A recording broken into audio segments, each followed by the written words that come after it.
नमस्कार। ग्रहों की गोचरीय स्थिति पर रेगुलर वीडियो पाने के लिए साप्ताहिक राशिफल, मासिक राशिफल, त्रैमासिक राशिफल और ग्रहों के बाकी गोचर पर भी रेगुलर अपडेट्स पाने के लिए, जिसके हिसाब से आप अपने जीवन में थोड़ी गाइडेंस प्राप्त कर सकें, इसके लिए मेरे चैनल को अवश्य सब्सक्राइब करें। जिन लोगों ने सब्सक्राइब कर रखा है वो ऑल ये जो नोटिफिकेशन सेटिंग होती है इसको क्लिक करें, क्योंकि कभी कभी कुछ लोग बोलते हैं उनको नोटिफिकेशन नहीं मिलती। आशा करता हूँ चैनल को सब्सक्राइब करेंगे और रेगुलर वीडियोस अवश्य आप देखेंगे। नमस्कार। ओम गणेशाय नमः। ओम नमः शिवाय। मैं निखिल ज्योतिष आचार्य आप सभी का मेरे चैनल पर पुनः स्वागत करता हूँ। आशा करता हूँ कि आप सभी स्वस्थ होंगे। महादेव की कृपा आप सभी पर सदैव बनी रहे। ये वीडियो टॉरस यानी कि वृषभ के लिए बहुत विशेष है, क्योंकि वीडियो है शुक्र देवता के राशि परिवर्तन के बारे में। शुक्र महाराज 6 फरवरी को आपके 10वें भाव में प्रवेश कर जाएंगे यानी कि कुंभ में, और 2 मार्च तक यहीं पर रहेंगे। सभी के लिए शुक्र बहुत इंपॉर्टेंट है। आपके तो लग्नेश है तो आपके लिए विशेष इंपॉर्टेंट है। भोग, ऐश्वर्य, लग्जरीज, विवाह, वैवाहिक जीवन, लव लाइफ, इंटीमेसी, आकर्षण, क्रिएटिविटी, सौंदर्यकरण, कई प्रकार की साधनाएं, तंत्र साधनाएं, आर्टिस्टिक एट्रीब्यूट्स, कई चीज़ें शुक्र के अधीन है। भोगाने वाला अगर कोई ग्रह है वो शुक्र ही है। आपका अगर शुक्र अच्छा है तो आप जीवन का आनंद लेने आए हैं, अदरवाइज आप केवल भेड़ चाल का हिस्सा या जीवन को काटने आए। ये सत्यता है और बहुत कम लोग सच में अपने जीवन का आनंद लेते हैं। आप देख लीजिए आसपास, कई लोगों के पास करोड़ों पड़ा भी होगा तब भी वो जीवन को एंजॉय नहीं करते। कुछ लोग छोटा मोटा करके भी अपने जीवन का आनंद लेते हैं, क्योंकि जीवन का भोग इस मृत्यु लोक में अगर कोई जीवन का भोग ग्रह दिलवा सकता है तो केवल शुक्र है, और कह सकते हैं कि राहु है। अभी तो दोनों ही साथ में हैं, तो क्या प्रभाव रहेगा शुक्र देवता के इस गोचर का, इस वीडियो में हम चर्चा करेंगे।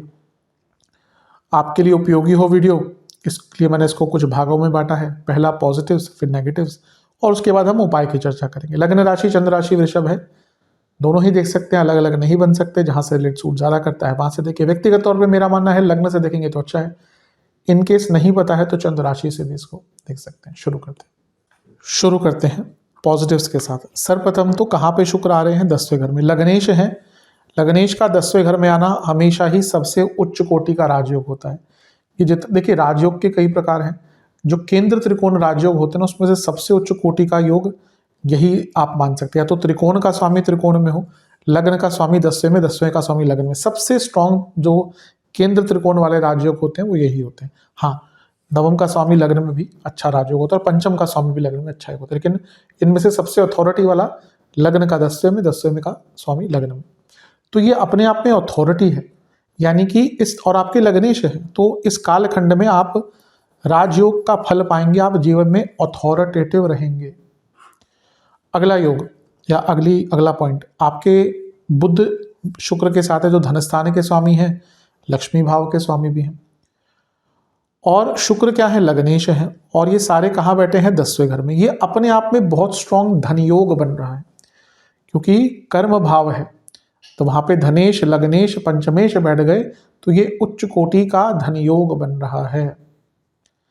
अगला पॉइंट, लग्न के स्वामी शुक्र कहाँ बैठे हैं? राहु के साथ 10वें घर में। तो अगर आप विदेश में जॉब प्राप्त करने के इच्छुक थे तो ये टाइम बहुत अच्छा है। ऑब्वियसली विदेश में जॉब ढूंढना ऐसा तो नहीं कि कल सोचा और चले गए। प्रोसेस होता है, दुनिया भर की चीज़ें, ऑफर लेटर, स्पॉन्सरशिप, वीज़ा।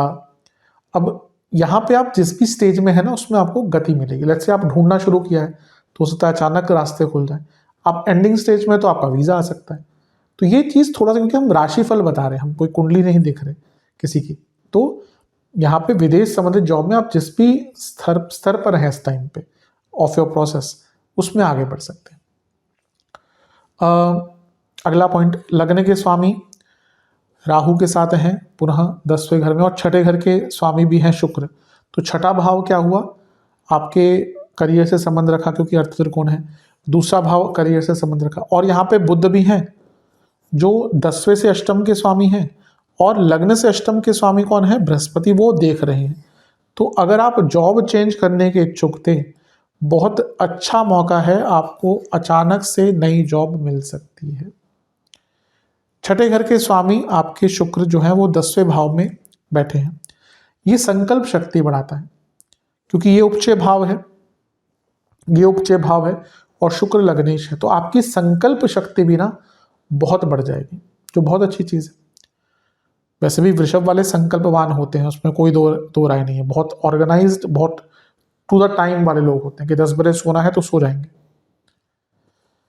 इसलिए अधिकतम वृषभ वाले लोग ना भौतिक रूप से, अब ऑब्वियसली 100% तो नहीं कह सकते क्योंकि कुंडली में बुरे योग, लेकिन अधिकतम मैंने देखा है वृषभ वाले कम ही लोग होंगे जो दरिद्रता युक्त होंगे, मतलब कि वो अपने जीवन में संपन्न होते हैं।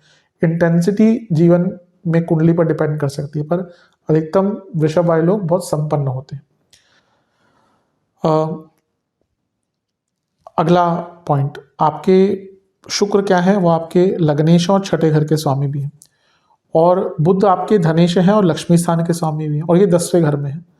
तो धन से सब संबंधित कुछ भी काम हो, आपके करियर, बिजनेस, कुछ भी, उसमें आपको लाभ मिलेगा। धन से संबंधित कोई भी आपका काम हो, आपको बढ़ाना है धन, कुछ नया करना है धन के मामले में, उसमें आपको लाभ मिलेगा।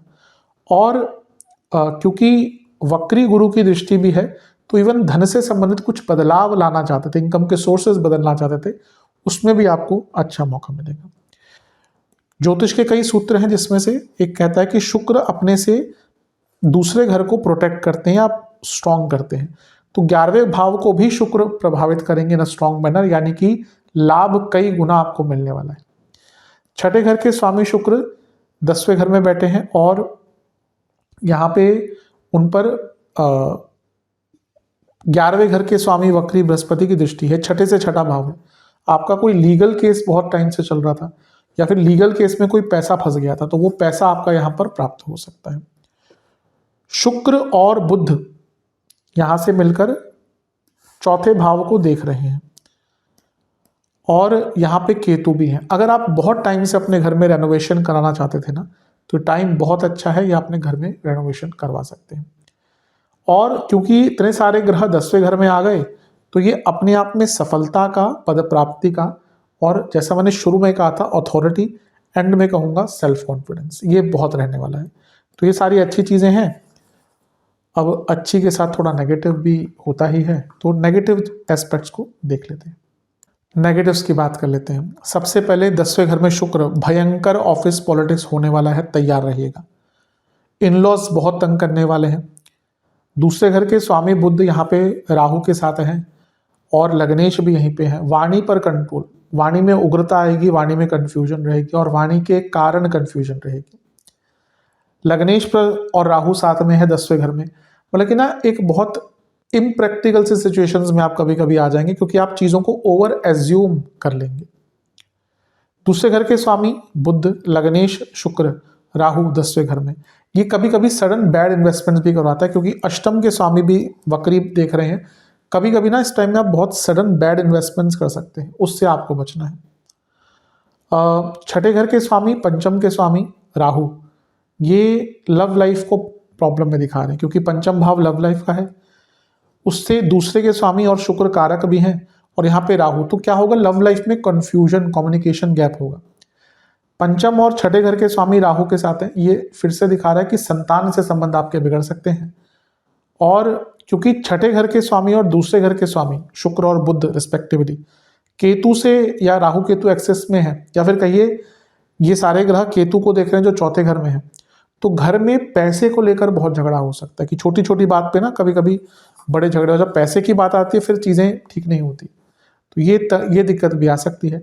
हाँ, इतने सारे ग्रह 10वें घर में चौथे घर पर प्रभाव डालेंगे ही, तो वर्क लाइफ बैलेंस खराब हो जाएगा। शुक्र राहु साथ में है, तो मैरिड लाइफ में इश्यूज आते ही हैं, ट्रस्ट इश्यूज होते ही हैं। और अगर हेल्थ की बात करें तो लोअर बॉडी में प्रॉब्लम, इंडाइजेशन, दांतों से संबंधित रोग, और स्किन की प्रॉब्लम, और छोटे मोटे इंजरीज, एक्सीडेंट्स भी हो सकते हैं। तो ये नेगेटिव चीज़ें हैं जिनसे आपको थोड़ा बच के रहना है। अब उपाय की तरफ चलते हैं। उपाय के स्वरूप में दुर्गा जी के सामने 2 तिल के दिए अर्पण कर जैसे आप पूजा करते हैं वैसे करिए। ओम भार्गवाय नमः मंत्र का 108 बार जाप कीजिए। दुर्गा चालीसा का 2 बार, लक्ष्मी चालीसा का 2 बार पाठ कीजिए, और किसी भी मंदिर में चावल और दूध का दान कीजिए। आशा करता हूँ वीडियो काम आएगी। चैनल पर नए सब्सक्राइब कीजिए, वीडियो को लाइक कीजिए। मिलता हूँ अगले वीडियो में, तब तक के लिए ओम नमः शिवाय।